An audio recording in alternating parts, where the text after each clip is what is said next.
ಬೆಂಗಳೂರು ನಿರ್ಮಾತೃ ಕೆಂಪೇಗೌಡರು.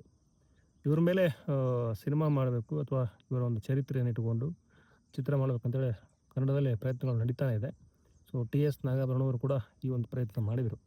ಆದರೆ ಅದ್ಯಾಕೋ ಕಾರ್ಯರೂಪಕ್ಕೆ ಬರಲೇ ಇಲ್ಲ ಅನ್ನುವಂಥದ್ದು ಒಂದು ಕಡೆ. ಆದರೆ ಈಗ ಕೆಂಪಾಂಬುದಿ ಅಂಥೇಳಿ ಒಂದು ಸಿನಿಮಾ ಚಿತ್ರೀಕರಣವೂ ಆಗಿದೆ ಬಹುತೇಕ. ಈ ಚಿತ್ರದ ಟೀಸರ್ ಹೊರಗೆ ಬಂದಿರುವಂಥದ್ದು. ಅದಕ್ಕೂ ಹೆಚ್ಚಾಗಿ ಕನ್ನಡದ ಲವ್ಲಿ ಸ್ಟಾರ್, ಹ್ಯಾಂಡ್ಸಮ್ ಹೀರೋ ನೆನಪಿರಲಿ ಪ್ರೇಮ್ ಈ ಚಿತ್ರದ ನಾಯಕರು ಅಂದರೆ ಕೆಂಪೇಗೌಡರಾಗಿ ಅಭಿನಯಿಸಿರುವಂಥದ್ದು.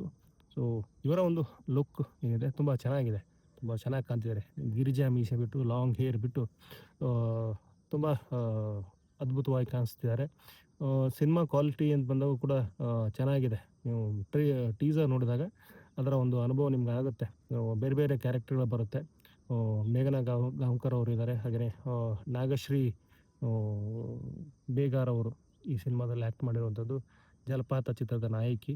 ಸೊ ಇಲ್ಲಿ ರಾಜೇಶ್ ನಟರಂಗ ಅವರಿದ್ದಾರೆ. ಸುಮಾರು ಏನಪ್ಪ ಕಲಾವಿದರು ಈ ಚಿತ್ರದಲ್ಲಿ ಇರುವಂಥದ್ದು. ಕಿರುತೆರೆಯ ಕಲಾವಿದರು ಇದರಲ್ಲಿ ಆ್ಯಕ್ಟ್ ಮಾಡಿರುವಂಥದ್ದು. ಒಂದು ರೀತಿ ಏನಪ್ಪ ಅಂದರೆ ಕೆಂಪೇಗೌಡರ ಕಥೆ ಏನಿದೆ, ಆ ಚರಿತ್ರೆ ಏನಿದೆ ಅದನ್ನು ಇಲ್ಲಿ ಹೇಳುವಂಥದ್ದು. ಜೊತೆಗೆ ಸೊ ಅಂದಿನ ಬೆಂಗಳೂರು, ಇಂದಿನ ಬೆಂಗಳೂರು ಎರಡನ್ನೂ ಕಂಪೇರ್ ಮಾಡಿ ಹೇಳುವಂಥ ಕೆಲಸನೂ ಆಗ್ತಿರುವಂಥದ್ದು. ಪರಿಸರ ಸಂರಕ್ಷಣೆ ಮಾಡಬೇಕು, ಜಲಮೂಲಗಳನ್ನು ಉಳಿಸ್ಬೇಕು. ಸೊ ಅದರ ಅವಶ್ಯಕತೆ ಇದೆ ಅನ್ನೋದನ್ನು ಕೂಡ ಈ ಚಿತ್ರದಲ್ಲಿ ಹೇಳ್ತಾರೆ ಎನ್ನುವಂಥದ್ದು ಮಾಹಿತಿ. ಸೊ ಈ ಚಿತ್ರವನ್ನು ನಿರ್ದೇಶನ ಮಾಡಿದಂಥವರು ರಮೇಶ್ ಬೇಗಾರ್ ಅವರು. ಸೊ ಅದೇ ನಾಗಶ್ರೀ ಬೇಗಾರ್ ಅವರ ತಂದೆ. ಸೊ ಇವರು ರಂಗಕರ್ಮಿ, ಬೇರೆ ಬೇರೆ ವಿಭಾಗದಲ್ಲೂ ಕೂಡ ತೊಡಗಿಕೊಂಡಂಥವ್ರು, ತುಂಬ ವಿಶೇಷವಾದ ವ್ಯಕ್ತಿ. ಸೊ ಅವರು ಒಂದು ಕನಸು ಕಂಡಿರುವಂಥದ್ದು ಇದು ಕೆಂಪಾಂಬುದಿ ಅನ್ನುವಂಥ ಸಿನಿಮಾನ ಮಾಡಬೇಕು ಅನ್ನುವಂಥದ್ದು. ಸೊ ಸಾಕಷ್ಟು ಪ್ರಯತ್ನಗಳಾದ ಮೇಲೆ ಈ ಒಂದು ಚಿತ್ರ ರೆಡಿಯಾಗಿರುವಂಥದ್ದು. ವಿಶೇಷವಾಗಿ ನೆನಪಿರಲಿ ಪ್ರೇಮ್ ಇಲ್ಲಿ ತುಂಬ ಚೆನ್ನಾಗಿ ಕಾಣ್ತಾ ಇದ್ದಾರೆ. ಸೊ ರಾಜನ ಪಾತ್ರ ಅಂತ ಬಂದಾಗ ಅವರು ಇದು ಫಸ್ಟ್ ನಾನು ಅನ್ಕೋಬೋದು. ಯಾಕಂದರೆ ಈ ಹಿಂದೆ ಚಂದ್ರ ಅಂಥೇಳಿ ಒಂದು ಸಿನಿಮಾ ಮಾಡಿದರು, ಅದರಲ್ಲಿ ಮಾಡರ್ನ್ ಟಚ್ ಇತ್ತು ರಾಜನಿಗೆ. ಇಲ್ಲಿ ಆ ಟಚ್ಚು ಬೇರೆ ಥರ ಇದೆ.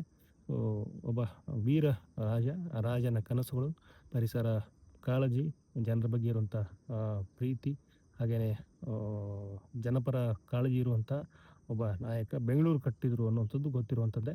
ಸೊ ಅದನ್ನು ನಾವು ಇಲ್ಲಿ ಚಿತ್ರರೂಪದಲ್ಲಿ ನೋಡ್ಬೋದು. ಸೊ ಕೆಂಪಾಂಬುದಿ ಚಿತ್ರ, ಈ ಚಿತ್ರಕ್ಕೆ ವೀರ್ ಸಮರ್ಥ್ ಅವರ ಸಂಗೀತ ಇದೆ. ಸೊ ತುಂಬ ವಿಶೇಷವಾದ ಚಿತ್ರ ಅಂತ ಅನಿಸ್ತಾ ಇದೆ. ಹಾಗಾಗಿ ಈ ಒಂದು ವಿಡಿಯೋ ಮಾಡಿರುವಂಥದ್ದು. ಸೊ ನೀವು ಟೀಸರ್ ಸರ್ಚ್ ಕೊಟ್ಟರೆ ಯೂಟ್ಯೂಬಲ್ಲಿ ಅದು ಸಿಗುತ್ತೆ. ಕೆಂಪಾಂಬುದಿ ಅಂತೇಳಿ ನೀವು ಟೀಸರ್ ನೋಡಿದಾಗ ಅದರ ಒಂದು ಇಡೀ ಚಿತ್ರದ ಒಂದು ಚಿತ್ರಣ ನಿಮ್ಗೆ ಸಿಗುತ್ತೆ ಅಂತ ಹೇಳ್ತಾ ನನ್ನ ಈ ಒಂದು ವಿಡಿಯೋನ ಇಲ್ಲಿಗೆ ಎಂಡ್ ಮಾಡ್ತಿದ್ದೀನಿ. ವಿಡಿಯೋ ನೋಡೋದು ಪ್ರತಿಯೊಬ್ಬರಿಗೂ ಧನ್ಯವಾದಗಳು.